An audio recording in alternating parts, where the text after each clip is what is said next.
Salut les kikis! Il est prêt. On est en vitesse pour l'instant. J'ai mis un moteur 56 par 87 ou 85, 980 kV, un Sky RC Beast 516, 6 pôles. C'est un vieux machin. Je sais pas si le rotor va résister, il avait déjà un petit bug ce machin, mais on va tester. On a essayé la couronne d'origine pour l'instant, donc la grande, et on a mis un pignon de 25.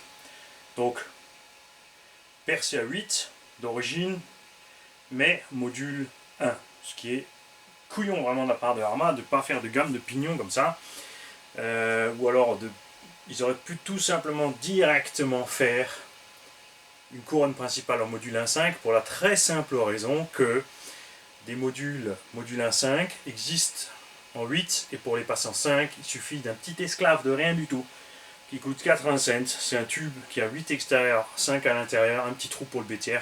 Tu peux même le faire toi-même dans un magasin de bricolage, on achète un petit bout de tube, tu le passes dedans. Bref, c'est prêt. On a essayé de le faire le plus léger possible. On a 13 kg 250 avec les roues d'origine donc qui pèsent quasiment 800 grammes pièce, ou qui font 800 grammes. Je sais plus, on avait pesé sur le Kraton. Hein.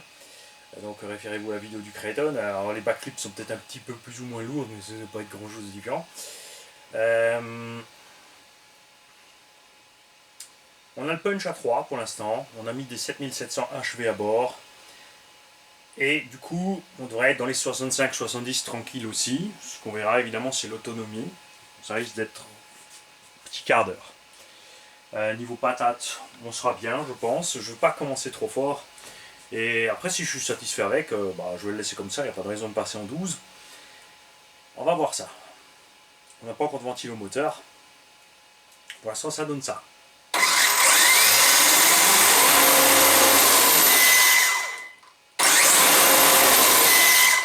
Tu vois, ça exagère pas, les roues gonflent un peu, mais pas extrême.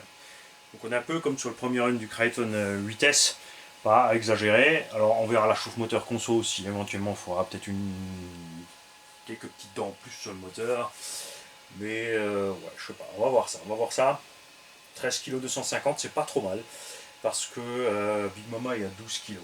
Hein. Donc on a 1 kg 250 de plus quand même que Big Mama. On a un moteur avec plus de couple et avec un peu moins de kV. Comme dit, avec un petit 65-70, donc à la vitesse d'utilisation d'un X-Max normal, devrait bien se passer. Mais c'est ce qu'on va voir. Je vais vous montrer à l'intérieur. Évidemment là, comme je l'ai dit, Obi-Wan Max 5, tu coupes pas.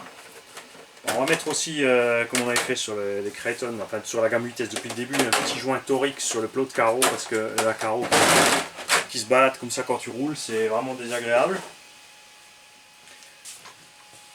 Donc on a les Gensace Redline HV 120C. Donc les bacs au minimum, on rentre pile dedans. Moi je laisse ça droit à l'arrière pour pouvoir être tranquille ici, pour bien mettre ça plat et laisser ça en haut. Parce que sinon, quand tu mets la sangle dedans, tu es obligé d'aller la mettre là de côté. C'est n'importe quoi, qu'ils n'aient pas modifié le système, je comprends pas. Maintenant tu peux mettre une sangle en long, mais il n'y en aura qu'une, du coup elle subira plus. Donc c'est mieux d'en mettre deux. Si tu attaques des figures sévères, mets en 3. Je peux que te le conseiller. Donc on est branché comme on compète, hein, le moins direct sur la batterie, du plus au moins et plus retour vario. Le Max 5 a reçu un ventilo un peu plus grand, pas pour les performances, parce que j'avais ce ventilo sous la main et il a une grille beaucoup plus petite que l'entrée d'air d'origine du Max 5, qu'on a constaté qu'il va y avoir vraiment toutes les saletés qui rentrent ici à ce niveau-là où il est monté, ça gicle entre, ça passe dedans face au Kraton, ça bouchait vraiment le ventilo, ça m'a flingué le ventilo. Pour ça aussi je l'ai changé forcément. Donc on va voir ça. Moteur relié là, tranquille, hein, on est bien, là les câbles ne risquent rien. C'est un moteur 56, mais comme dit, pas trop long.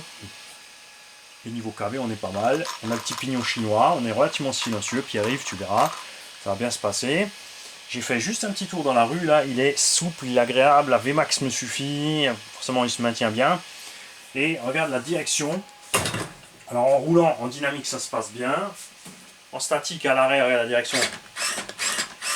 Tu vois, on est très vite en butée. Je devrais même réduire un petit peu, mais sur place. Le problème quand il est posé, c'est qu'il tourne quasiment plus. Donc si tu es à l'arrêt, tu braques et tu pars. Pour faire un demi-tour, il te faut la rue. Alors que le X-Max, il faut la moitié de la rue. Dans les mêmes conditions. Après, en roulant en dynamique, ça va. Surtout, comme dit, le pneu glisse. Ce goudron-là, ça va, ça glisse bien. On verra ce qui se passe dans l'herbe. C'est juste vraiment à basse vitesse. La maniabilité à basse vitesse, si tu n'es pas dans le sable ou n'importe, c'est chiant.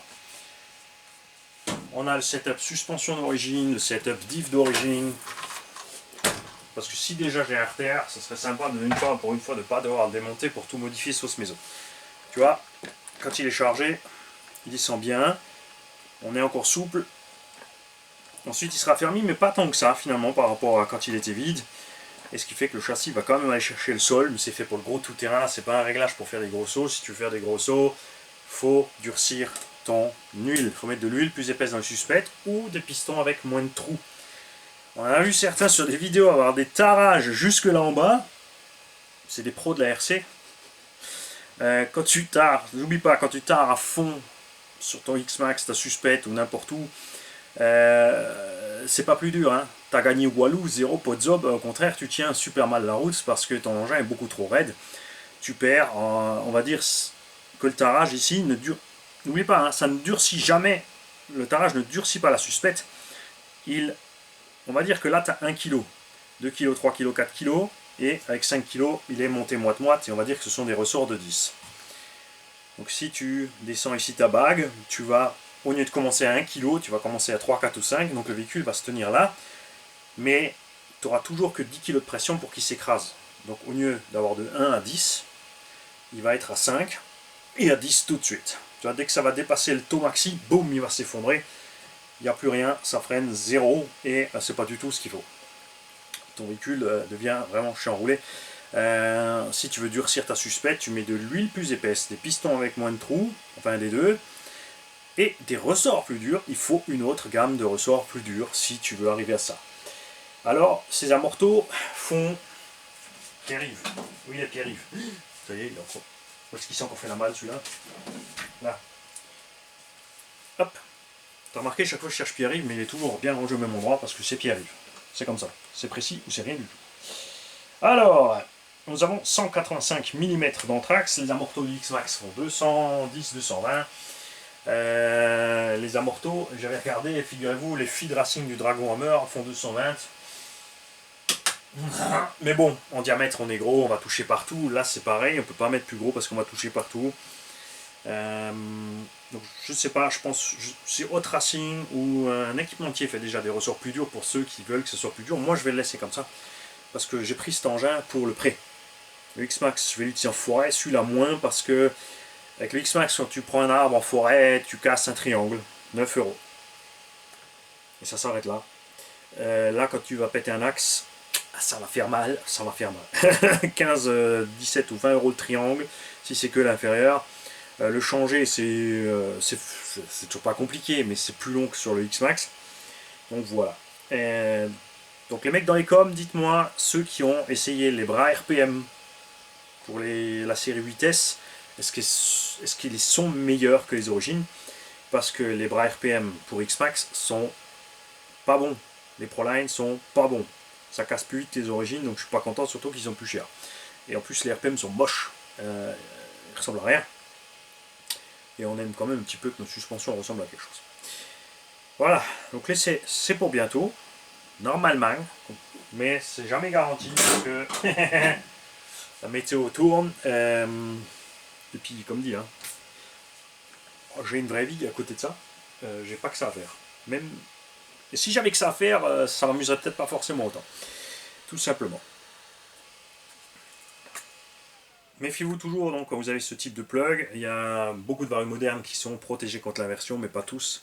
Donc tu risques de claquer ton vario si tu te trompes. Je suis définitivement pas adepte de ce système de prise où tu peux inverser ton plus et ton moins. Je préfère largement un câble. Voilà, faudrait que ce soit une prise avec un système unique, tu vois, quelque chose. Enfin bref, moi ça me plaît pas. C'est comme tout, on s'habitue. Mais c'est dans l'habitude que va arriver ta boulette, parce que tu es habitué, et là il suffit que tu aies une fois une autre marque de lipo que l'épaule de l'autre sens, et pac, t'es bon. Le piège aussi évidemment, c'est que, tu vois, tu enlèves ton moins là, si tu enlèves ton plus ici, c'est pas grave, ces deux batteries sont reliées. Par contre, si tu laisses ça, là j'ai du jus. Bon là quand je vais toucher là, il va rien se passer, là, le vario sera alimenté à 4S, mais si je touche ici, là, je vais faire de la soudure. Et là, la protection de pôle du vario ne servira à rien. Et adios. Hein? Comme on dit. Voilà. Je vais caler mon câble là pour le transport. Tranquillou. Dans la petite bague là de l'autre côté. Je vais m'occuper de ça. Et puis maintenant, il n'y a plus qu'à l'essayer. Vivement que j'ai le temps de vous montrer ça. Ciao les gars.